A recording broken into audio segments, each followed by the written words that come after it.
Jerry Cart, El Saltarín. Opfren, 1962. Audiocuento editado por Juan Pablo Flores Montaño. Para Audioteca de Medianoche. El Saltarín. El 10º día de la construcción en el límite de Syrtis Major encontraron un marciano mirándolos. Tal vez estaba allí desde que trasladaron el equipo y construyeron una casilla y baños temporarios, pero nunca lo averiguaron. Los marcianos aparecían y desaparecían de la vista con tanta rapidez que uno tenía que estar mirando exactamente en el lugar donde aparecían para poder verlos. Andaban a saltitos como luciérnagas, se detenían durante 2 segundos o 2 minutos, permanecían casi inmóviles con sus angulosas cabezas de pájaros ladeadas, y una vez que se habían ido, aparecían casi instantáneamente a más de 4 metros de distancia, siempre con las cabezas ladeadas mirándolo a uno. Ponían nerviosos a la mayor parte de los terráqueos, y un par de años atrás un muchacho nervioso en Iguana, cerca de Valdespot, le disparó a uno, erró e hizo un enorme agujero en una pared de un edificio. Desde entonces los marcianos no hicieron muchas visitas a las ciudades de la Tierra. Nunca fueron sociables. Los marcianos eran parcialmente telepáticos y entendían bastante bien las lenguas de la Tierra, pero rara vez se esforzaban por hablarlas. En general parecían no estar interesados. De vez en cuando se veía uno de ellos detenerse un minuto en un lugar poblado, y tal vez decir, «Hola, Harry», o «Buen tiempo este año», pero nunca se detenían a hablar de nada. Hacía 10.000 años que los terráqueos estaban en el planeta, pero lo único que podía decir el gobierno sobre los marcianos era que tenían algunas ciudades en la montaña, en alguna parte, que eran trisexuales, y que solían vivir unos 30 años. Walt Michelson sentía curiosidad por ellos desde que aterrizó en el planeta con la primera ola. Cuando llegó con sus padres, entonces Michelson tenía 9 años, y se interesaba por todo lo que veía y hacía preguntas toda vez que sus ojos captaban algo. A los 14 años vio un marciano uno que apareció exactamente junto a él en el funeral de su hermano y permaneció completamente quieto durante casi 10 minutos mientras continuaba monótonamente el servicio fúnebre. Eso sucedió en el llano, donde a veces el espeso polvo marrón tenía 5 centímetros de profundidad y había que levantar la voz para que aún no le oyeran en el aire tenue. El marciano observó en silencio los ritos del entierro, permaneció a un costado, y cuando todo terminó miró a Michelson y dijo, «Sí», y desapareció. El padre de Michelson era contratista de construcciones, bastante bueno, y con suficiente éxito como para poder volver a mandar a Walt a la Tierra a los 18 años. Pero Walt no quiso ir, lo único que recordaba de la Tierra era que estaba atestada, que había muchos policías, muchas leyes, impuestos y tabúes creados a través de los siglos. Cuando estuvo en la Tierra, su padre no tenía mucho dinero, y eso también influía en sus sentimientos hacia el planeta materno, pero básicamente le gustaba Marte porque allí había lugar, no existían paredes, reales ni legales, que inmovilizaran a los hombres. De manera que se quedó en Marte, y aprendió el oficio de la construcción, y fue capataz ese año y sería más el año que viene. Le importaba un comino la Tierra. En ese momento estaba trabajando en la construcción de una ciudad en la base de las colinas, en un terreno que alguien decidió que sería un importante centro comercial. Parte del drenaje de la capa de hielo llegaba a esa área, de manera que podría haber alguna posibilidad para la agricultura. La ciudad había sido planeada en detalle en Dry Puget, pero nadie pensó que había marcianos en la zona.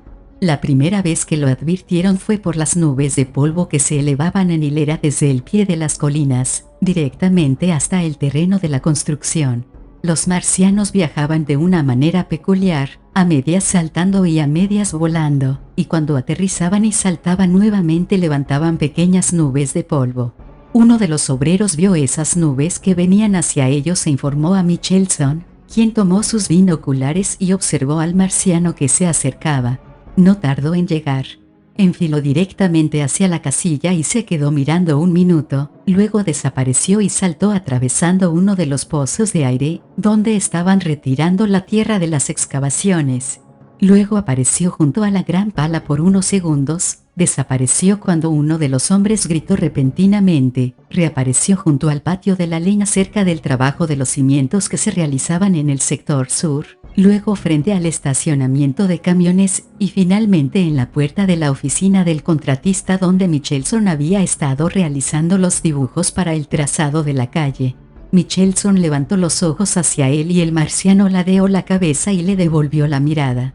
El marciano de color naranja pálido tenía el cuerpo cubierto con una pesada piel a través de la cual se notaban los poderosos músculos. Sus ojos, grandes y de un color negro acuoso, estaban a los lados de la cabeza, y la nariz y la boca desaparecían casi bajo el pelaje del rostro. Tenía piernas largas, delgadas pero poderosas, que le daban una estatura de más de 2 metros con 10, sus grandes alas marrones se plegaban sobre la espalda como una capa. Era imposible de distinguir de cualquier otro marciano que había visto Michelson, pero eso se debía indudablemente a que había muy pocos marcianos en el lugar. Mientras el marciano seguía parado en silencio, mirándolo, Michelson percibió el humor de la escena, sonrió e hizo un gesto de asentimiento. «Bienvenido a nuestra humilde obra». El marciano desapareció dejando 2 profundas huellas en el barro frente a la puerta desde donde había partido. Michelson se levantó y fue hasta la puerta, vio al ser extraño que aterrizaba un par de veces en el gran patio interno, y luego aparentemente seguía a los saltitos a través de los pozos de aire. Michelson alzó los binoculares de la correa que llevaba al cuello, pero no pudo avistar las nubes de polvo de los marcianos en sus saltos erráticos en el llano. Parecían dirigirse hacia las colinas otra vez, pero no podía estar seguro. Michelson se encogió de hombros y volvió a los planos en el escritorio. El marciano no era un problema inmediato para él. Si seguía apareciendo podía haber problemas entre los obreros de la construcción. Los marcianos aparecían y desaparecían tan bruscamente, que podían alterar a todo el personal en pocas horas. Pero por el momento Michelson no se preocuparía por eso. Tenía un problema más urgente. Uno de los hombres del campo descubrió que la zona nordeste estaba exactamente sobre un gran depósito de agua y que se necesitarían algunas modificaciones estructurales bastante drásticas, o incluso tal vez abandonar esa parte del terreno totalmente. Había un lecho de piedra a poca distancia, y el drenaje anual de la capa de hielo se acumulaba allí. El agua no era suficiente como para responder a las necesidades de la ciudad planeada, pero el área era lo suficientemente grande como para minar cualquier cimiento que trataran de colocar allí. Ya habían controlado las especificaciones y descubrieron que cualquier sistema de bombeado que pudieran instalar para drenar periódicamente el área tendría un costo que requeriría la aprobación del constructor desde Dry Puget, y esa postergación podría ser suficiente como para que no pudieran cumplir con la fecha de finalización. No, tenía que haber alguna manera de bloquear la filtración antes de que el agua llegara al área para poder drenarla de una vez por todas. Caramba, qué mala suerte tener problemas con el agua en Marte, donde eso es lo último que puede ocurrirle a uno. Bien, al día siguiente se reuniría con un par de supervisores para ver lo que se podía hacer. El marciano volvió al día siguiente, poco después de salir el sol, oscuramente, sobre las colinas bajas. Había tan poca luz a esa temprana hora que nadie lo vio llegar y la primera percepción que tuvieron de su presencia fue cuando aterrizó por un momento en un pozo de aire y un conductor clavó los frenos para no atropellarlo, lo cual en realidad no era necesario, puesto que el marciano saltó de inmediato, pero las reacciones musculares de un conductor humano no estaban adaptadas a los peatones marcianos. El marciano siguió a los saltitos entre los pozos interconectados. Descendió junto a Michelson que estaba a punto de cruzar el patio hacia las excavaciones y Michelson se detuvo. Dio media vuelta y ladeó la cabeza hacia el ser extraño, haciéndole burla, y un momento después dijo: «Te daré un pase para entrar si lo deseas». El marciano lo contempló con su ojo izquierdo, grande y oscuro, y batió ligeramente las alas. «Hola», Walt dijo, y se alejó dando saltitos. Michelson se encogió de hombros y siguió cruzando el patio, pero el marciano volvió un momento después, aterrizó y dijo: «No son tan humildes», y volvió a desaparecer.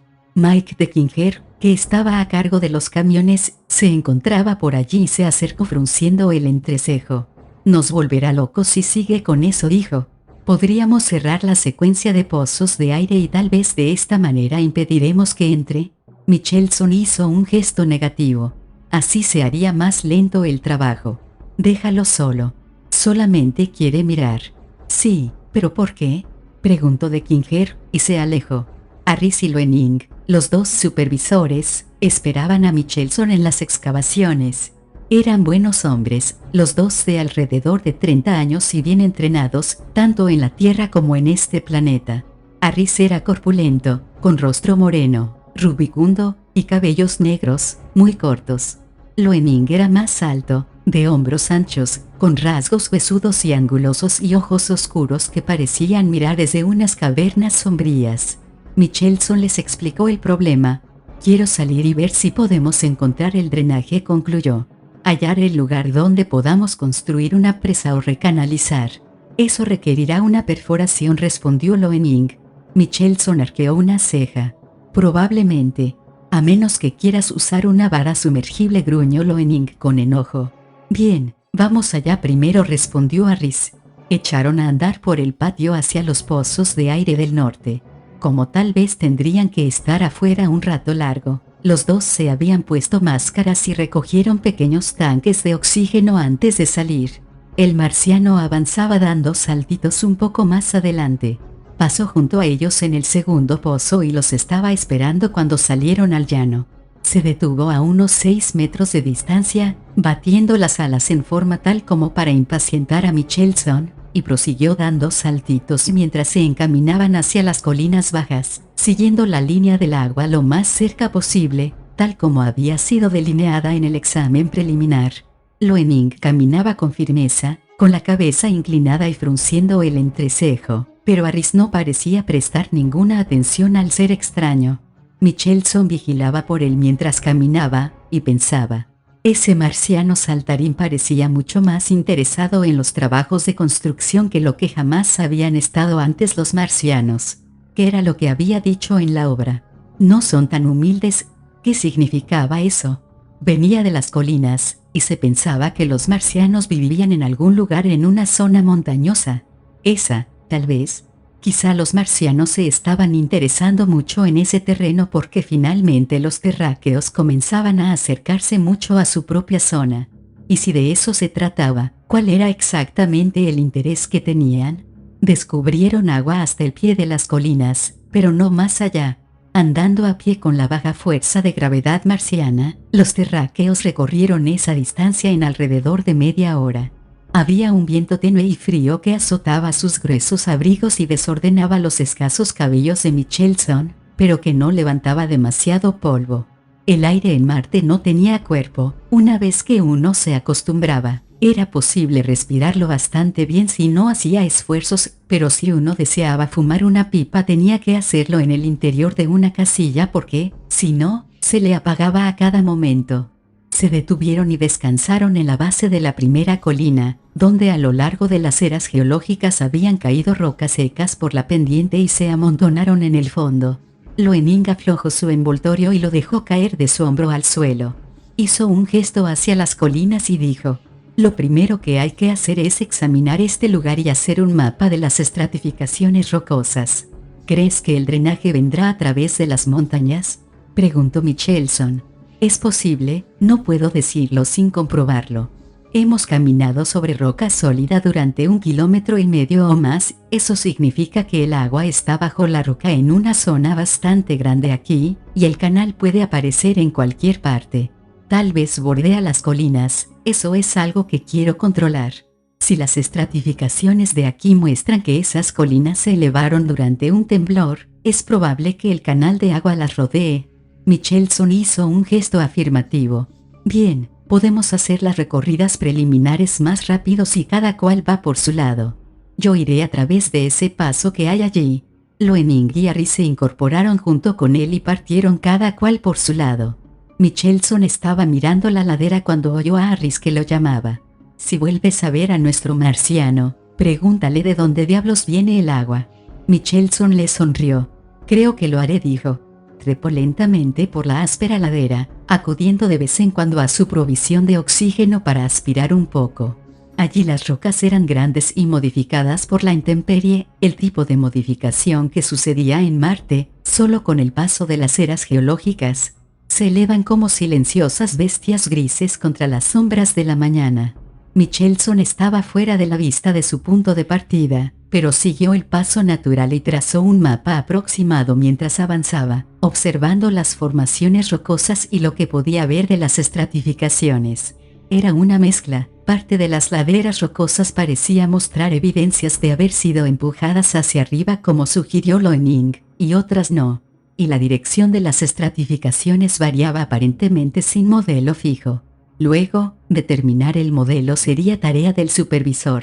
Michelson se detuvo a descansar, y mientras estaba mirando su mapa oyó un sonido y el marciano que estaba junto a él dijo: «La mayor parte de estas colinas está aquí desde hace 2 millones de años». Michelson levantó la mirada, cuidando de no demostrar sorpresa. «¿Los años de quién?», dijo. «¿Los tuyos o los míos?». El marciano sacudió las alas y dio unos saltitos hacia un costado, siempre mirándolo con un ojo oscuro. «Nosotros no contamos por años». Michelson hizo un gesto afirmativo. «¿Tienen nombres?». No respondió el marciano, y desapareció. Michelson esperó que el marciano volviera a aparecer, pero después de unos minutos se encogió de hombros y se puso de pie para seguir caminando. Parecía que todavía tenía que recorrer una gran área. El marciano volvió a aterrizar. «Soy más rápido que tú», dijo. «Es cierto», replicó Michelson. Echó a andar cuesta arriba hacia las rocas. «¿Vives cerca de aquí?». «Tal vez», dijo el marciano. «Soy más rápido que tú». Cerca podía significar 75 kilómetros para un marciano, reflexionó Michelson. Bien, entonces había sido una respuesta honesta. ¿De dónde viene el agua?, preguntó.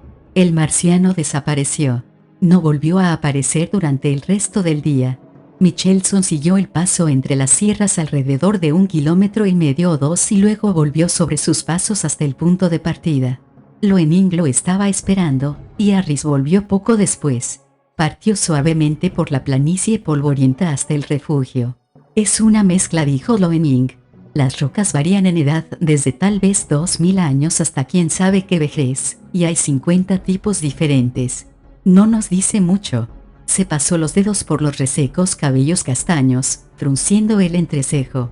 «Nuestro amigo Saltarín me dijo que la mayoría tenía 2 millones de años de antigüedad», replicó Michelson. «Por lo menos en el área donde yo estaba». «Sí», repuso Harris. ¿Dijo algo más?». Michelson hizo un gesto negativo. Le pregunté sobre el agua, pero no quiso responderme, simplemente dio un salto y desapareció. No se puede tener una conversación con alguien que desaparece en cualquier momento. Uno empieza a tartamudear. «Nunca hablé con un marciano», dijo Harris. «Son telepáticos, ¿verdad?». «Tal vez me miraron y no les gusté». «No trates de entenderlos», replicó Loening mirando por sobre su hombro mientras seguía adelante por el polvo. «Lo único bueno de estos malditos marcianos es que la mayor parte del tiempo se mantienen apartados de nosotros». «No estoy tan seguro», repuso Michelson, y los 3 hombres guardaron silencio, conservando el aliento para caminar. Pero Michelson pensaba en el marciano. Harris tenía razón, generalmente no hablaban con los terráqueos. Saltaban a su alrededor y los miraban con interés, y a veces decían 1 o 2 palabras, generalmente solo lo suficiente como para que uno supiera que lo percibían, pero no había comunicación entre las 2 especies. Sin embargo, ese marciano, comparativamente, hablaba como una cotorra. ¿Por qué? Michelson se sentía cada vez más seguro de que los marcianos tenían una población en algún lugar cercano, probablemente en las colinas, y Michelson casi estaba dispuesto a apostar que el drenaje de agua pasaba precisamente entre esas colinas. Imaginaba que los marcianos vivirían en lugares donde habría agua cerca. En Marte ese tendría que ser un requisito fundamental para los marcianos como lo era para los terráqueos. Y si los marcianos estaban en lo alto de esas colinas, ¿qué pensaban de la nueva ciudad terráquea que se estaba construyendo exactamente en el borde de la planicie? Tal vez todavía no lo habían decidido. Pensándolo bien, los marcianos sabían mucho más de los terráqueos que lo que ellos sabían sobre los nativos. Los marcianos no se acercaban a las poblaciones de terráqueos, observaban, y en ese momento los terráqueos accidentalmente los obligaban a un encuentro con ellos. Eso seguramente alteraba a los saltarines. Y por lo tanto, aparentemente, miraban por última vez a los terráqueos, y tal vez pronto tomarían una decisión. Deseaba saber cuáles eran las alternativas. Al día siguiente sacaron un auto, cargado con una perforadora. El pequeño sol rojo todavía estaba bajo en el horizonte cuando controlaron las cerraduras, y proyectaron una larga sombra gris en el polvo mientras avanzaban en el vehículo hacia las colinas. Ese día no había señales del marciano, pero Michelson esperaba la polvareda que anunciaría su llegada. Colocaron la perforadora a más de medio kilómetro de las colinas. Funcionaba con el mismo principio que los barrenos. Practicaba un pequeño orificio recto a través del suelo y la roca, y, por la resistencia ofrecida, registraba los diversos estratos por los que pasaba. Encontraron agua a unos 15 metros de profundidad, bajo la capa de roca que formaba el suelo del desierto en ese lugar. Se trasladaron a la base de las colinas y perforaron nuevamente, y otra vez encontraron agua. Loening trazó una línea recta en el mapa de la zona, y pasaba directamente desde el sitio de la construcción hasta los 2 puntos de las perforaciones. Extendiéndola, continuaba entre las montañas. Tendremos que llevar la perforadora a las colinas, dijo Loening. Prepara tus músculos, es pesada. La colocaron en un montacargas y comenzaron el ascenso, y cuando llegaron al lugar del primer nivel en el paso todos jadeaban por el esfuerzo a pesar de las máscaras de oxígeno que se habían puesto. Se sentaron a descansar mientras Harris y Loening discutían acerca de colocar la perforadora en ese lugar, o tratar de llevarla más atrás, en las colinas. Llegó el marciano. Vino por el paso y se acercó en 3 rápidos saltos y se detuvo junto a la perforadora, que miró un momento con la cabeza ladeada. Luego se alejó dando saltitos y volvió unos minutos después, aterrizando cerca de Michelson. No es un arma, dijo. No, es una perforadora, contestó Michelson. Estamos buscando agua. Sí, dijo el marciano, y saltó unos 6 metros por el paso. Allí quedó inmóvil, mirando a los terráqueos. Los marcianos podían quedarse inmóviles durante horas, completamente inmóviles, cuando tenían ganas. Solo los ojos negros y acuosos del marciano se movían, pasando rápidamente de uno a otro terráqueo, y volviendo continuamente a la perforadora que estaba entre ellos. Harry se quedó mirándolo, pero Loening ignoró fríamente su mirada, y clavó los ojos obcecadamente en sus pies. Michelson se levantó y avanzó lentamente hacia la criatura. Estamos tratando de encontrar el camino al agua, dijo. ¿Puedes ayudarnos? El marciano movió bruscamente a un lado la cabeza y sus grandes ojos oscuros se centraron en Michelson. Un momento después dijo: sé dónde está el agua. Queremos hacer una presa, para evitar que llegue a la ciudad, explicó Michelson. Si nos ayudas, nosotros podemos asegurarnos de que ustedes no pierdan su uso. El marciano saltó hacia un costado, se detuvo y prosiguió dando saltos por la ladera hasta perderse de vista. Michelson esperó unos minutos, pero el marciano no volvió. Se encogió de hombros y regresó junto a sus compañeros. Creo que lo has asustado, dijo Loening. Ellos no tienen nuestras mismas reglas de juego. Hasta ahora no, admitió Michelson. Pero creo que viven en estas colinas, y que tendrán que advertir la ciudad que estamos construyendo. Ya es hora de que empecemos a cooperar unos con otros. ¿Nos guste o no nos guste?, preguntó Loening. Michelson asintió. Si esa es la actitud de ellos, o la nuestra. Personalmente creo que podríamos tener mucho que ofrecernos unos a otros. Este podría ser el primer paso. Los marcianos no caminan, dijo Loening. Andan a los saltitos. Saltan como langostas. Su boca hizo una mueca de disgusto. Tomó aire y se puso de pie. De todas maneras, tú puedes seguir hablando del intercambio cultural con las langostas, pero yo creo que será mejor que arrastremos esta perforadora un poco más adelante si queremos hacer algo concreto hoy. Los 3 hombres comenzaron a ponerse las correas en los hombros, pero antes de iniciar el ascenso siguiente volvió el marciano. Aterrizó junto a ellos y dijo de inmediato: puedo decirles dónde está el agua. Ustedes quieren ser amigos. Michelson dejó la correa y miró al marciano, preguntándose por un momento si ese ser hablaba en serio. Pero por supuesto que era inútil tratar de averiguar en qué estaba la mente de un saltarín, como había dicho Loening. De todas maneras, por más difícil que fuera comunicarse con los marcianos, no mentían. Se volvió hacia Loening y dijo: «Tú y Aris lleven la perforadora de vuelta al vehículo, han aterrizado las langostas». Pasó 4 horas siguiendo al marciano por las colinas, recorriendo más de 7 kilómetros de terreno rocoso y desolado. Había silencio en esas montañas, no todo el silencio de la atmósfera delgada, sino el silencio del vacío, de la deserción. Las sombras grises lo seguían en su camino como vagas siluetas al pastel, y el marciano seguía a Michelson dando saltitos hacia atrás y hacia adelante, en silencio, pero parecía impaciente. Había un aire de excitación en ese ser cubierto de pelos, una ansiedad casi infantil en su voz áspera, inhumana, cuando de vez en cuando se detenía y decía: «Seremos amigos, Walt, cuando te muestre el agua». Bien, por supuesto él estaba interpretando la actitud de ese ser en sus propios términos, y probablemente no tenía sentido. Pero el marciano lo empujaba por el camino rocoso. Bajaron en un pequeño agujero entre las rocas, y el marciano dijo: «Aquí está el agua». Había una extensión de barro, el pesado polvo marrón de Marte, por donde corría lentamente el agua. Cubría el suelo en este pequeño valle, y en la superficie Michelson vio algo verde y delgado que crecía, parecido al moho. Era como una zona de arenas movedizas, como un pantano antiséptico, porque no se veía ninguna de las formas de vegetación más pesada de la tierra, ni había insectos cerca de la superficie. Allí, en medio de las oscuras rocas heladas de Marte, había una rama del drenaje anual de la capa de hielo, y a Michelson le pareció lamentablemente anticlimático. «Puedes detener el agua aquí», dijo el marciano. «¿Somos amigos?» Michelson miró alrededor de él la extensión de barro junto a las colinas que se elevaban inmediatamente después. «¿Tu casa está allá?», preguntó. «Sí». El marciano saltó una vez, 2 veces, 8 metros de una vez, y volvió al lugar inicial con otro salto. «¿Somos amigos?», volvió a preguntar. «Por supuesto», respondió Michelson.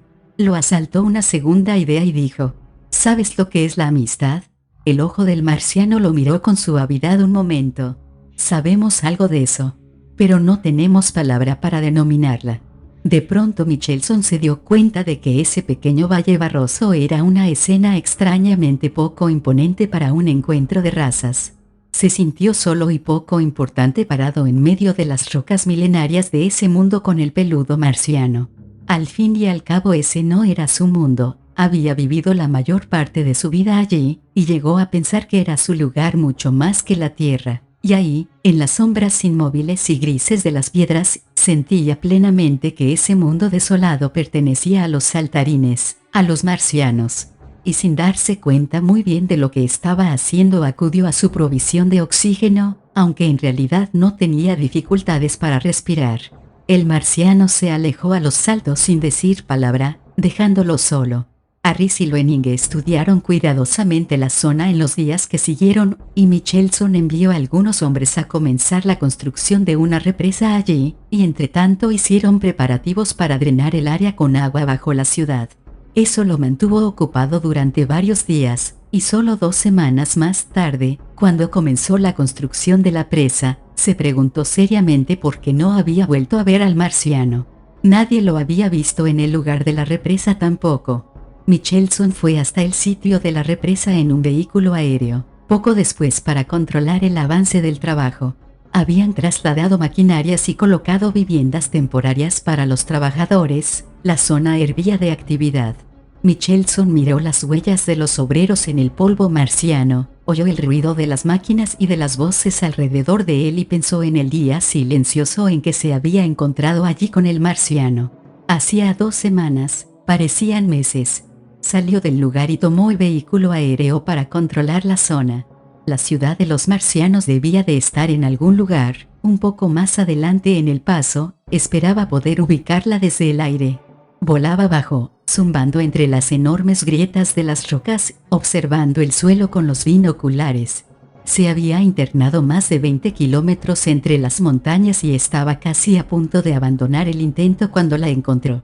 Las casas estaban talladas en las rocas, en líneas verticales en la parte de abajo del acantilado, y sobre este había tal vez 20 o 25 casas, no más. Aterrizó el vehículo aéreo en la base de esos acantilados y se aproximó lentamente. No debía haberse preocupado, estaban vacías. Algo había quedado detrás, algunos objetos pequeños, delicadamente tallados en piedra, algunos abrigos hechos con la propia piel de los marcianos, que tal vez usaban para abrigarse en el invierno, uno o dos objetos que podrían haber sido muebles, pero la zona sin duda estaba abandonada. No podía calcular cuánto hacía que los marcianos se habían ido, pero estaba seguro de que no habían pasado más de 2 semanas. No tocó nada en las viviendas, ni siquiera recogió alguna pequeña talla en piedra para llevarse con él. Tal vez más tarde enviarían una expedición del gobierno para catalogar y estudiar lo que había quedado. Caminó lentamente hasta su vehículo aéreo, mirando las depresiones en el suelo del cañón dejadas por las huellas de los marcianos. Un aleteo a sus espaldas lo hizo volverse con sorpresa, y vio al marciano que lo miraba con calma. Tal vez era el mismo, pero parecía un poco más fornido, con la piel un poco más oscura. «Hola», dijo Michelson. «¿Somos amigos?» El marciano siguió mirándolo en silencio por un momento, con las alas oscuras y pesadas plegadas como sombras a su alrededor. Luego dijo: «Algunos de nosotros también somos locos», y desapareció con un rápido salto y un aleteo de alas marrones. Después de un tiempo, Michelson se volvió y siguió andando hacia el vehículo aéreo, dejando las huellas de sus botas tras él en el polvo.